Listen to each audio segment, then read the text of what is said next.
There's a lot of vitriol about the culture wars, and I have a thesis that I thought I'd throw out there as a disinterested party. I don't have a vested interest in the left or the right. I'm just trying to look for a little logic and reason.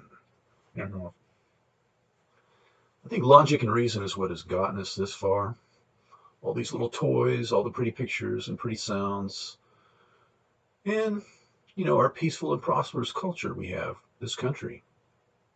We were born into it. It was given to us, and feels kind of like it's coming apart at the seams. So I just kind of want to step back and take a look at how we got here. And so I have a thesis about why the West wins, Western civilization. Now, the Jared Diamonds of the world will tell you that it's an accident of geography and history, and the Victor Davis Hansons will tell you that it's some intrinsic value in our culture. And so I just wanted to throw in my 2 cents on this back and forth as we tear each other apart in the culture wars day by day.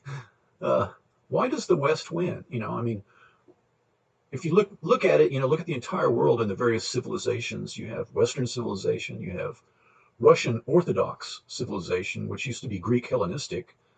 We'll just call it Orthodox, or the Slavs, if you will. Basically, Russia and like the Balkans and Greece. Think of that as a cohesive civilization. Then you have, of course, Chinese civilization, and you can expand that to Japan, Korea, Vietnam, and then you've got Islamic civilization and Hindu civilization, very cohesive, distinct civilizations. And we'll just leave it at that. One is forced to ask why the United States, the West, the European Union, our allies, why we have all the money in the world. Why do we have this higher standard of living? Why does the West have all the power in the world? And uh, now it's kind of trendy to say, well, to teach young people or to tell ourselves that all of this power and this wealth has been stolen at the point of a gun. That we emerged out of Europe and colonialism and slavery, and we took all this power, we took all this wealth, and this standard of living. We have stolen this, and um, I'm going to hypothesize that this isn't true, and that perhaps it's the intangible aspects of culture that determine human progress. Um, as a reader of Edward Gibbon and as a microbiologist and amateur historian, you look at the sweep of human history, and what you have, the biggest influences on humanity, on human destiny, are geography. It's number one, going away. And then the second most important effect on human destiny is climate. The climate where you're at, the geography, the climate. And third would have to be disease. How these disease episodes have impacted human culture and human history. And so wrapped around all in this together is the intangible aspects of culture that determine human progress. So it is accidents of history, your geography, your climate, the diseases where you're at.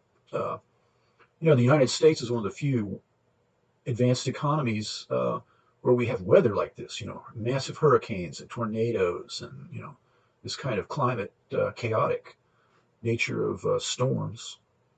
Much of the rest of Western civilization really isn't subjected to this. So, but the intangible aspects of culture determine human progress, not money in the bank, and not bullets or necessarily even military technology in and of itself. Now, everywhere that we, the West, have tried nation building, certainly in the last several decades, whether it's Afghanistan, Africa, the Middle East, we have we've failed. Everywhere we've tried nation building, we have failed. And why have we failed? Well, maybe I mean, what we do is we swoop in there and we whip a little. It's like an old Star Trek episode. we go in there and we run off the Klingons, and we use our up-to-date military advanced weaponry, and then we're going to save these people, so we whip a little democracy on them, and we throw billions of dollars back to the real world. We throw billions of dollars at these people, and we prop them up as much as possible for a few years or 2 or 10 or what have you. And then we hold, we print out the ballots for them. We hold free and fair elections, and uh,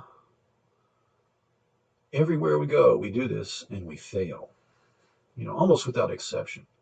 Now you can point to historical successes like, after World War II, Germany and Japan, but you have to admit that by any stretch of the imagination, Germany and Japan were completely and utterly destroyed by us. We killed, 25% of the draft age males, and by and large, we turned their cities into rubble. I mean, just in Europe alone, there were 4.5 cubic billion yards of rubble. 4 billion cubic yards of rubble. The human mind can't encompass how much destruction we wreaked upon these people. Well, it was us or them. I'm not here to adjudicate that. But in other words, we bounced the rubble on them and we started from zero. And they were utterly and completely destroyed in a very, post-apocalyptic, almost, Roman kind of way of waging war, where you go in and you kill all the men and you sell all the women and children into slavery. I mean, it was literally that kind of war. It was all or nothing, us or them.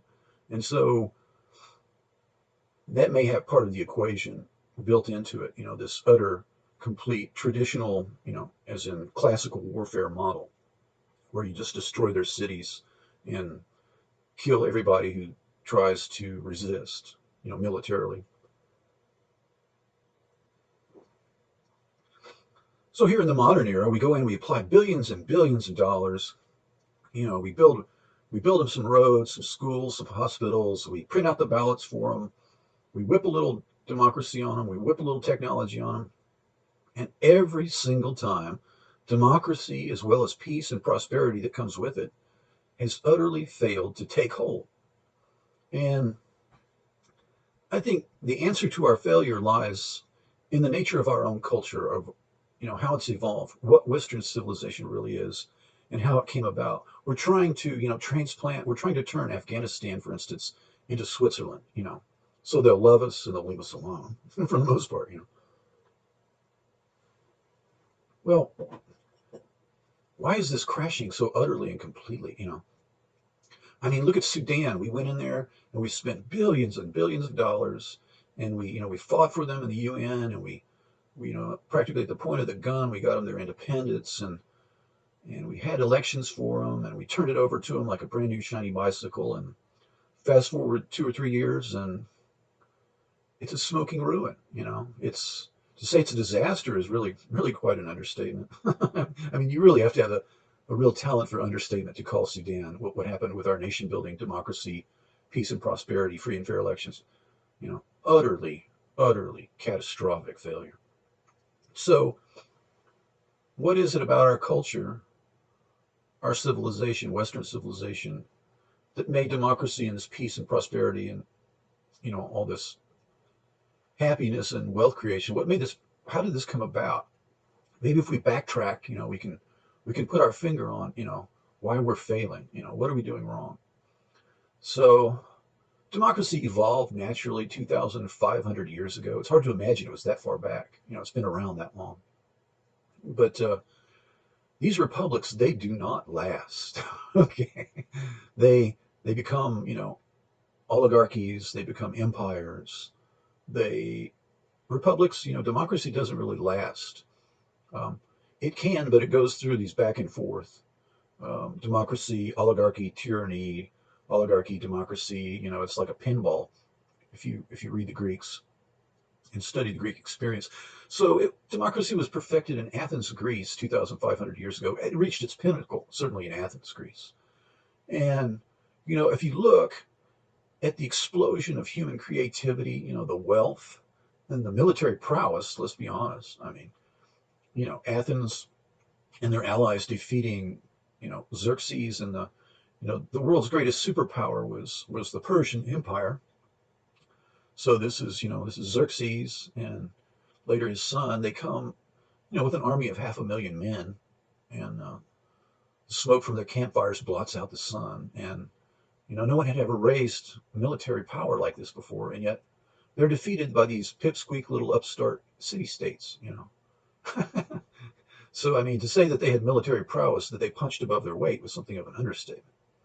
So you have this explosion, not just of military prowess, but human creativity on a scale that has never been equaled, really. If you look back in the historical record, I mean, every concept that we Americans or Europeans or westernized countries have, every idea we have in our mind, the way we look at the world, what our responsibilities are, our responsibility to our country, to the world, how we feel about the world, our country, how we feel about each other, and all these other, our whole way of looking at the world, our modern viewpoint.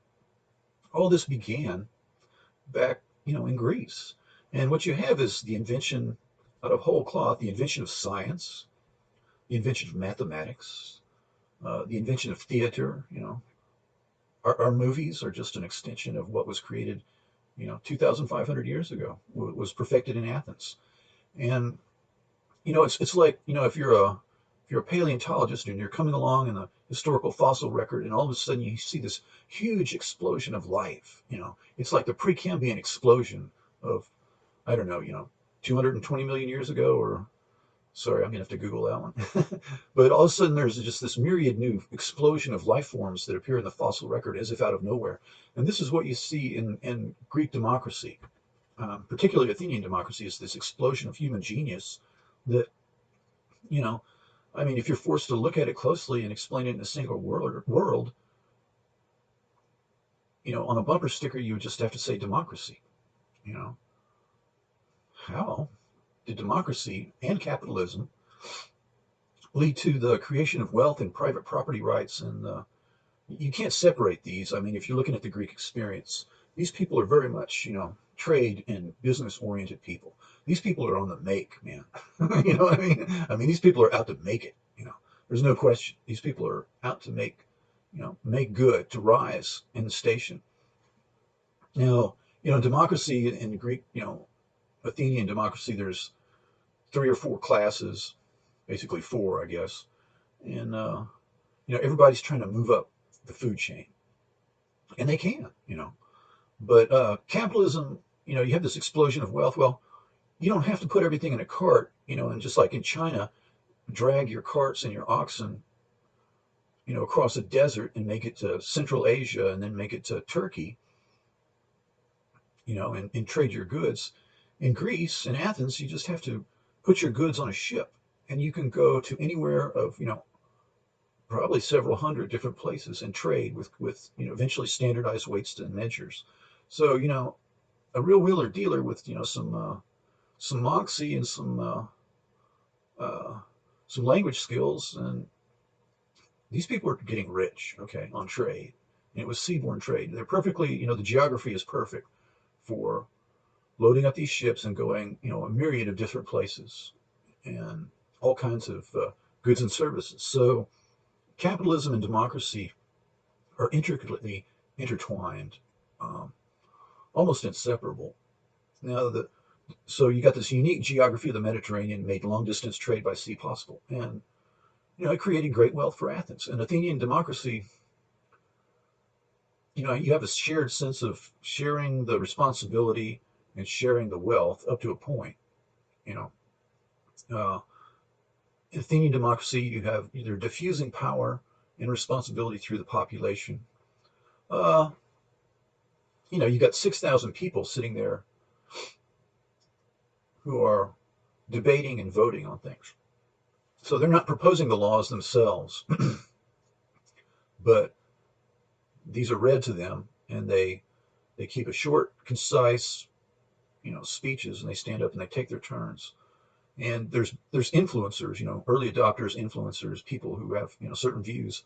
You would have to among 6,000 people, but I mean, literally, just the mind boggles. 6,000 people directing, you know, war or peace, trade or embargo, freedom or slavery, banishment, hero worship. They're deciding what's important and who gets what. And The Battle of Marathon further cemented this shared sense of responsibility and sacrifice between the different classes. I mean, they all go out and they all put it on the line. And so did the Battle of Salamis. And these were both make or break battles. Basically, when democracy is in its infancy, it's in its cradle, it's like 30, 35 years old, Athenian democracy. And it's literally being attacked by the largest superpower in history, by an army of, 500,000 men, perhaps. And they're vastly outgunned, vastly outnumbered. And they they persevered. They came through. And it further cemented this sense of shared responsibility and sacrifice between the different classes, but also what you see in America after World War II, the sense of can do. Why did we go to the moon? Because we persevered against incredible odds in World War II, and we came out victorious. So it gives you a certain mindset, and they had this mindset. Uh, so the first part of this gumbo that makes up Western civilization is not one thing. It's a series of multiple things. The first, you know, secret ingredient of this, you know, call it a gumbo. It's a mix of all these different ingredients. Was democratization of Western civilization. It was basically perfected in Athens, Greece. Sees its pinnacle there. Now the second thing is Romanization. Um, for lack of a better term, I just call it Romanization. Roman civilization imposed law and order through their court system, and for 300 years or more, depending on where you were, they conquered the known world and they imposed their rule of law upon tribes and clans and disparate peoples. And so these peoples over several centuries became Romanized. You know, everywhere in the world is tribalism. Tribe against tribe. I against my brothers and I against my cousin, and my cousins and I against strangers. So you have this tier of, prioritization of conflict, but basically you have constant conflict over civil and criminal, what would be called civil and criminal cases. When Romanization occurs, Caesar comes you know, uh, in 63 BC or what have you, 33 BC. Once again, I have to go back to Google, sorry. And he takes over all of Europe, takes over all of North Africa, takes over all of the Balkans, you know, not just he, but others successively. And, they make war upon these tribes, they subdue them, and then they institute Roman justice. And these people are Romanized for 300 years or more. So the Romanization occurs when the courts decide the question of justice. Previously, people banded together, clan against clan, tribe against tribe. If somebody stole from you, if they took your land, if somebody raped or murdered, or, you have a vendetta. In the absence of a civil authority, you have vendetta. And it's clanly. These are rules. And it's tribe against tribe and clan against clan. And it's a recipe for eternal low-level warfare that basically makes, you're never really at peace, and it just bubbles up into episodic, war. And this holds back human progress as we know it today, what we would think about as human progress. Because you're always looking over your shoulder, you've always got to hit out on somebody. Somebody's always got to hit out on you. If not you, your cousin or your tribe or your clan. And there's never truly peace because you can't let these things go. Now, in Roman justice, the Roman courts come in and someone kills your cousin. Previously, you would have to go and hunt this person and kill their cousin or kill them or all of the above. And it was a back and forth that never ended until there were no more men left in the villages, potentially. So the Roman court, it's the state. And so the criminal court, this guy kills, and he is in turn killed by the Roman laws, by the institution, not even the judge. You don't even view it like that. It's just a abstract entity. He's killed by the law. He's executed. Now, the Germanic people didn't like this because a lot of these tribes, you would just pay, basically an indemnity or a penalty. You kill somebody, you pay 20 grand, you pay 40 grand, you pay 100 grand, depending on their station in life. Were they a slave? Were they a, reproductive age female? Were they a leader in the tribe, a holy man or a warrior? So that is the way it always been done. They would eventually get tired of killing each other back and forth, and then one side gets paid off. But there's always that lingering thing there. It's always like a smoldering wildfire in the forest. So now here comes Roman justice. You killed, you would be killed by the state, breaking the chain of vendetta. And it's not just, criminal law. If you bribed a public official in Rome, Roman justice, it wasn't always perfect and it didn't always get its man, but at various times you might have your nose cut off. You would be sewn into a burlap sack with a wild animal. Stay with me. And you would be thrown into the Tiber River or the Seine or the Thames River. So the rule of law made tribalism obsolete, the vendetta, but it also had downward pressure on civil corruption and bribing of judges and public officials. So over the centuries, tribalism becomes obsolete. You don't need this extended, kinship bonds. You have social mobility, you have physical mobility, and you have the rule of law that you don't have to enforce vendetta anymore. It makes tribalism, in essence, obsolete. So theoretically, societies can now become more peaceful, honest, more prosperous, because you're not losing people left and right. Now, what kind of effect did this have? Is this imaginary effect or is this real? Well, look where this process didn't take place. Romanization. It's a perfect. Europe is a pretty good laboratory for this. And all you have to do is look. The one people, the Germanic tribes, defeated the Roman legions. Under Augustus, it was Varus. Sorry, I get everything wrong. They destroyed several legions in the forest, the Germanic tribes, and they lured them into a place where they don't have the advantage of forming up, into their phalanxes, and they just massacred them. Okay, so the Germanic tribes, and so the Romans just drew a line at the Rhine, basically, and for 300 years they didn't really, if the Germanic tribes came across the Romulan neutral zone, if you will, if you like, there's old Star Trek metaphor. If the Germanic tribes crossed the DMZ and raided, then the Romans could chase them in hot pursuit, and often did go back and exact retribution.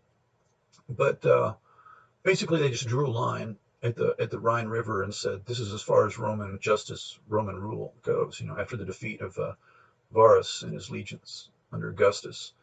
So, this is 2,000 years ago. The Germanic tribes defeat the Roman legions, and they remained as they were.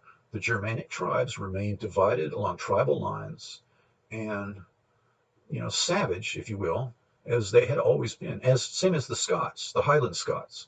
You have Hadrian's Wall, and past that is basically Scotland and the Highland Scots.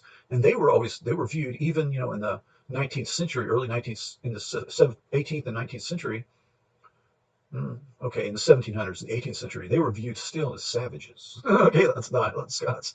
So we're talking back to the Germans. So, Nietzsche, you got to love this guy. He says Germans are acquainted with the hidden paths to chaos. Well, why? Even 2,000 years later, German militarism, 1914, 1939, German militarism turned 2,000 years of European history. Everything that they could build and create in 2,000 years was turned virtually into ashes by German militarism. So even though they had, incredible scientific prowess and the arts and sciences, they were the pinnacle. There was still that certain something, that je ne sais quoi of savage in that Nietzsche observes of the Germans. And basically, it's because I'm saying it's because they missed out on Romanization. So here you have, all the other, countries or tribes, if you will, that underwent Romanization, and here you have a perfect laboratory, the Rhine River, and even 2,000 years later, what do you see? You see chaos emerge. They did not undergo Romanization. All right, so that was step two. You have democratization, then you have Romanization. The fading out of the tribalism and the clans.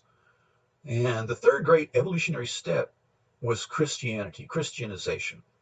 The example of an individual searching for that unattainable spiritual perfection. You can't reach spiritual perfection in life, but if you want, life is brutish, short, cruel, and So just to make it worth getting through the day, getting through a human life, even today with all, how hard is it just to be a human being, even in the modern era, with all in the age of machines and technology?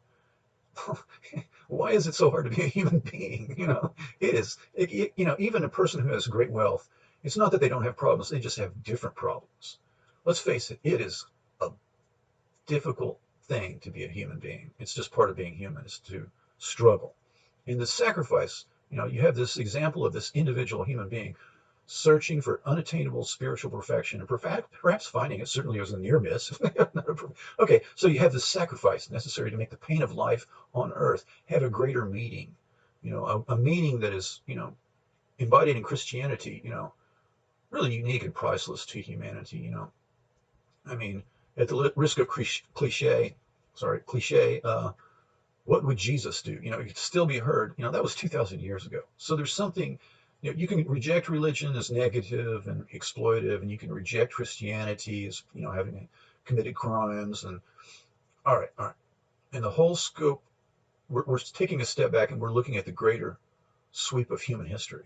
We're not talking about, what the Catholic Church did and, in Ireland in the 20s to unwed mothers. And we're not, what we're looking at is 2,500 years of Western civilization.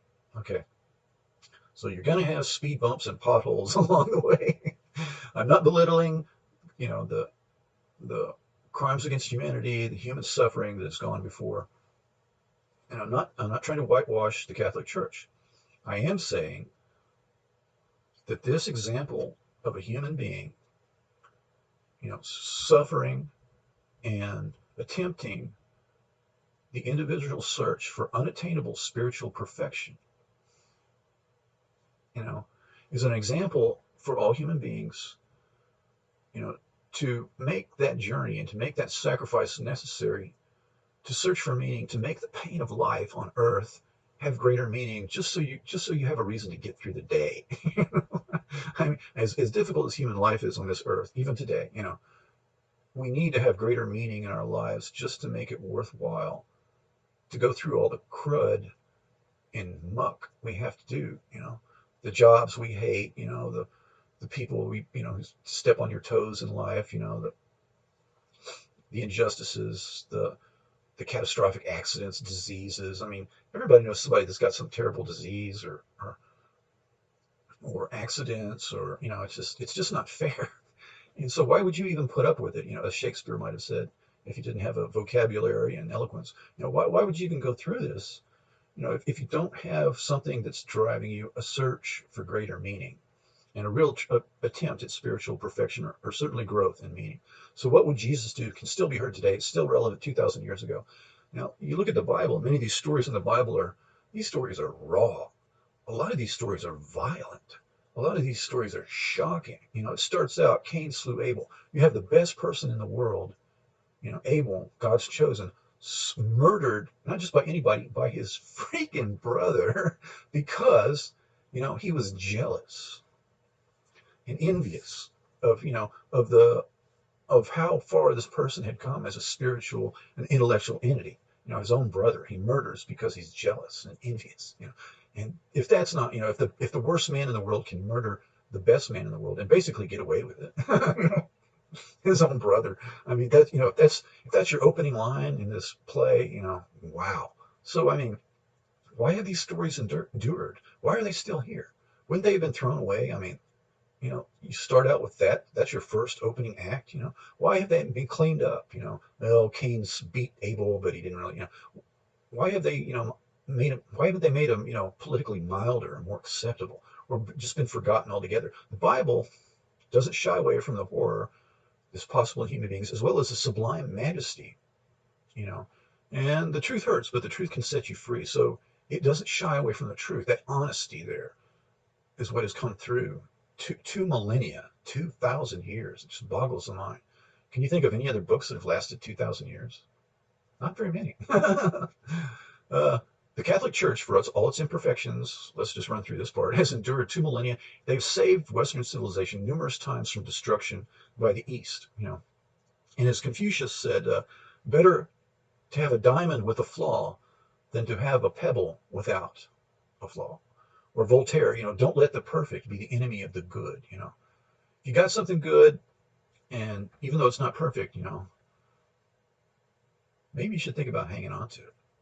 So even if you're not religious, if you're being intellectually honest and you have a good scope, a good grasp on the sweep of human history, and how many times that Catholicism has saved Western civilization from being destroyed, just like Athens stopped, the Persian Empire in the 35th year of democracy from wiping out Western civilization in its cradle. The Catholic Church has done the same thing at numerous distinct time points.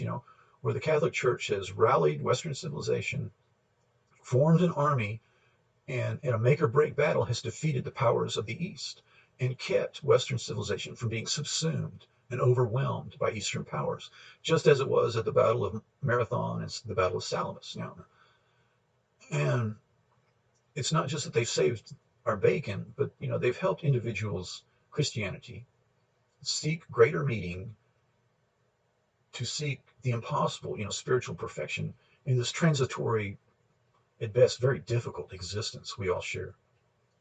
So you had democratization, Romanization, and Christianization.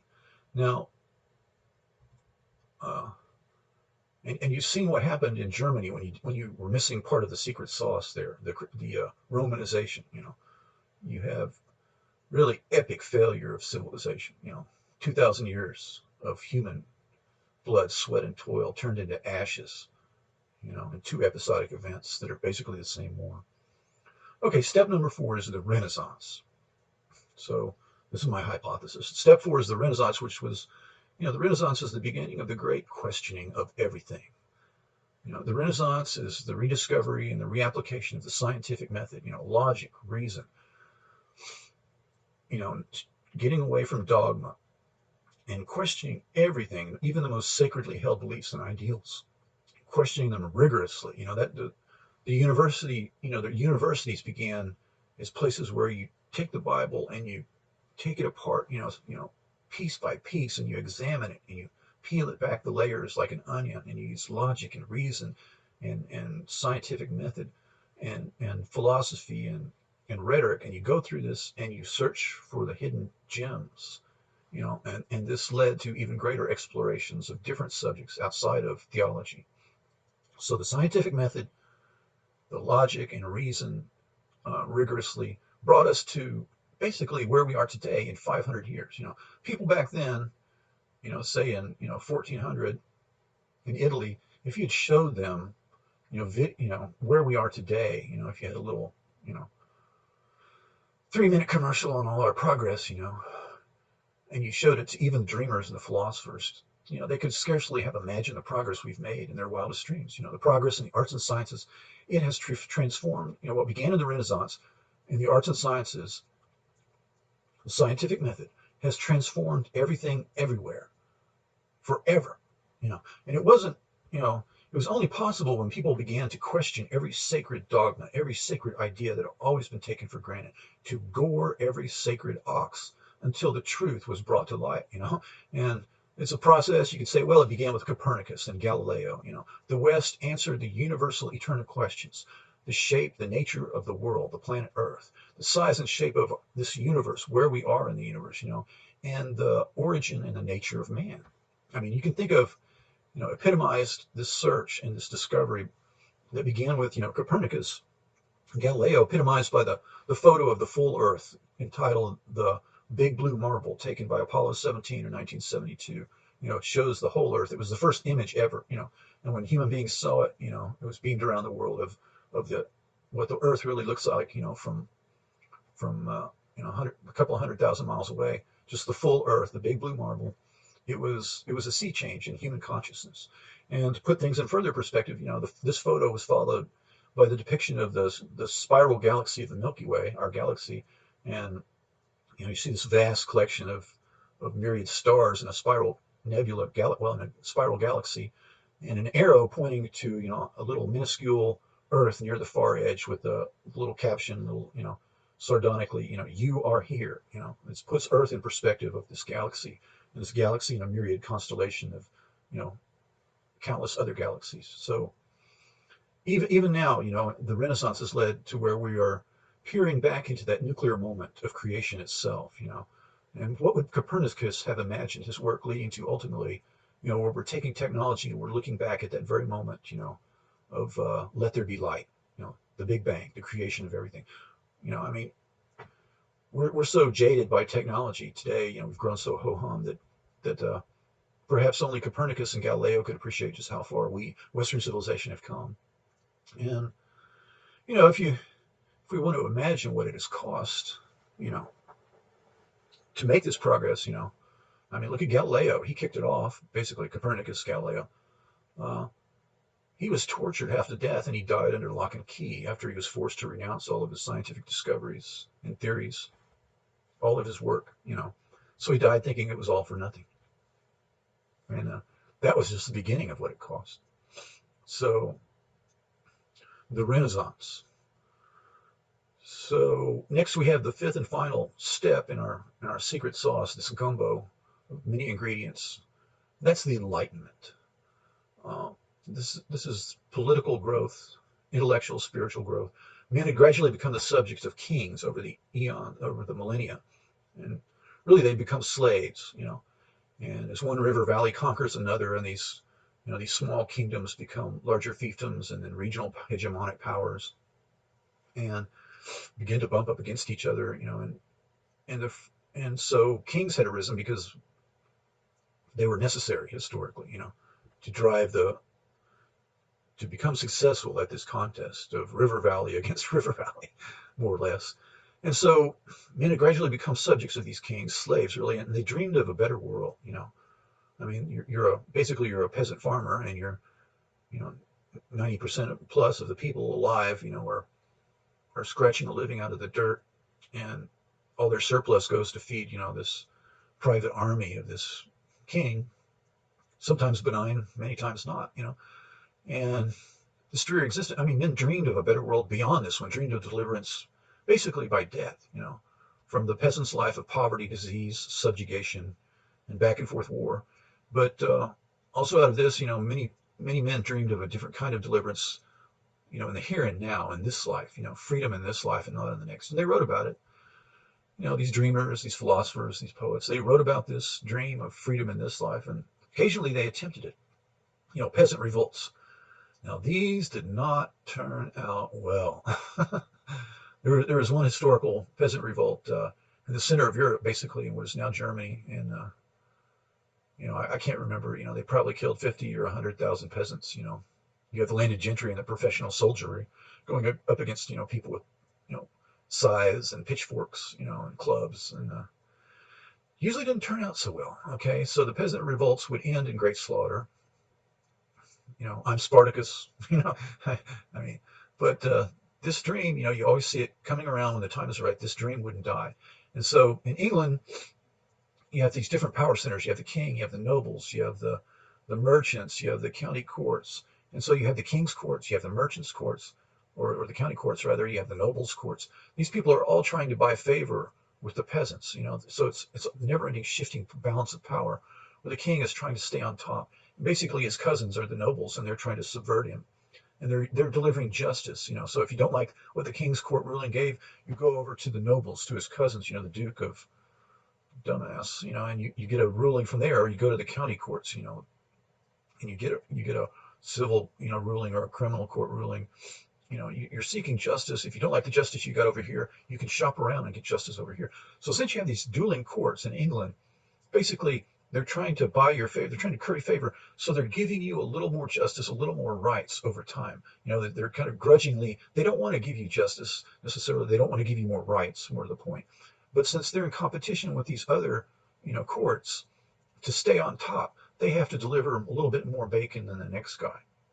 Okay, so these dueling competing courts in England were a really important step. And so, in the Enlightenment and the Scottish Enlightenment, but in England, we'll just say in England, and you don't have these competing courts in Russia. You don't have these competing, you don't see this even, in necessarily on the continent.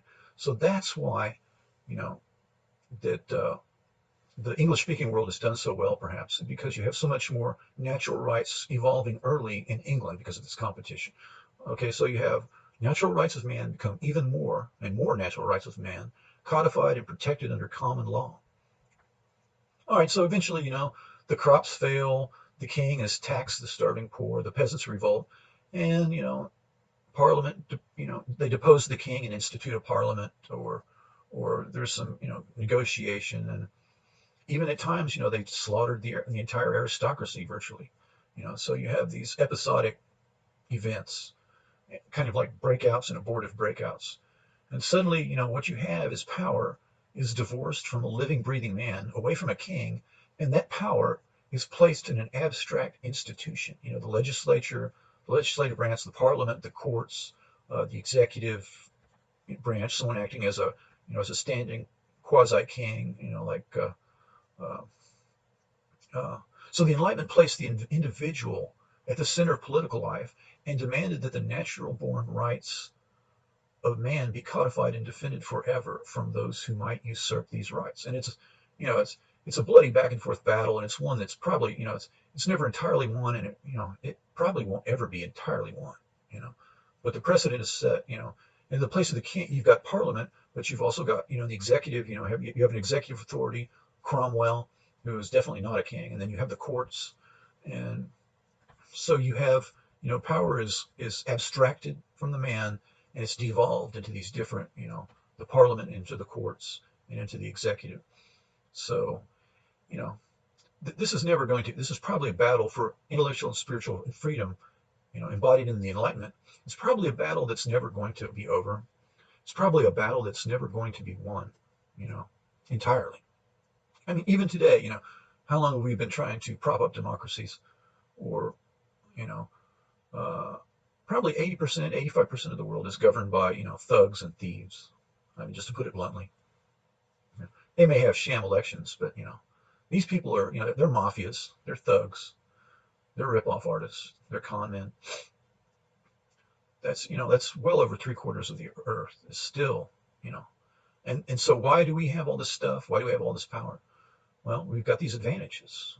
We have the Enlightenment, the political rights codified in the U.S. Constitution have freed much of humanity, but it's never going to end. I mean, as Thomas Jefferson said, the tree of liberty must be refreshed from time to time by the blood of patriots and tyrants. It is its natural manure. So he saw it too. I mean, this is a battle for spiritual and intellectual freedom that probably is never going to end. I love that. Forgive me, I got to say it again. The tree of liberty must be refreshed from time to time by the blood of patriots and tyrants. It is its natural manure. I mean, you can see a sardonic wit, at the same time as the drama of, blood of patriots and tyrants. It's natural manure. Uh, Spoken like the scientist farmer that he envisioned as the future. So today the seesaw battle to remain free is it's an internal struggle. It's here in our Western civilization. We're having an internal crisis. It's fashionable to teach children that Western civilization is the worst thing that's ever happened to humanity. We're genocidal thieves, thugs, rapists, murderers who stole all this wealth, stole everything at the point of a gun. And thus, it's unstated, but therefore we deserve to be destroyed by the gods, by the fates, or by some other civilization. And the sooner the better. I mean, this is the undercurrent. They don't explicitly say this, but if you're teaching your children that you're basically your Nazi Germany, and you deserve Nazi Germany's fate, is basically the unstated premise of the fact of teaching your children that you're Nazis. They're inheritors of Nazi Germany, in effect. So it's a lie. And it's insidious.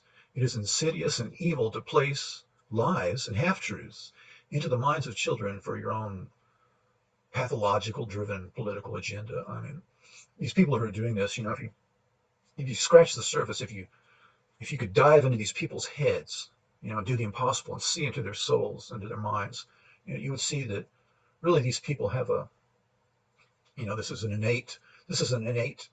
It's not an intellectual, it's a pathological, it's a kind of revenge against, the parts of their mind that haven't been fully incorporated, against the people that were in their lives. And so it's not about the United States, it's about their family. It's about their feeling of being disenfranchised or unloved or unappreciated. So this dark propaganda it's in our educational system. It's taxpayer funded at the university level, and it's moved down into the lower public schools. It's a threat to the republic. Republics are incredibly fragile. So this back and forth of our current factionalism, it's a threat to the republic, but also this subversion by teaching our children that basically they're the inheritors of criminality. That all this wealth and peace and prosperity that they enjoy that the rest of the world does not is the result of a great crime. And um, I think there's a lot more to it than that. So besides being subverted, by the educational system, taxpayer funded, as a threat, this is a huge waste of money. Now, our university system and our mass media, there's a crisis of confidence in these institutions that they are bringing about upon themselves. They're basically in a death spiral, and they seem to be taking our political system and even our business culture with them. I mean, look at Starbucks.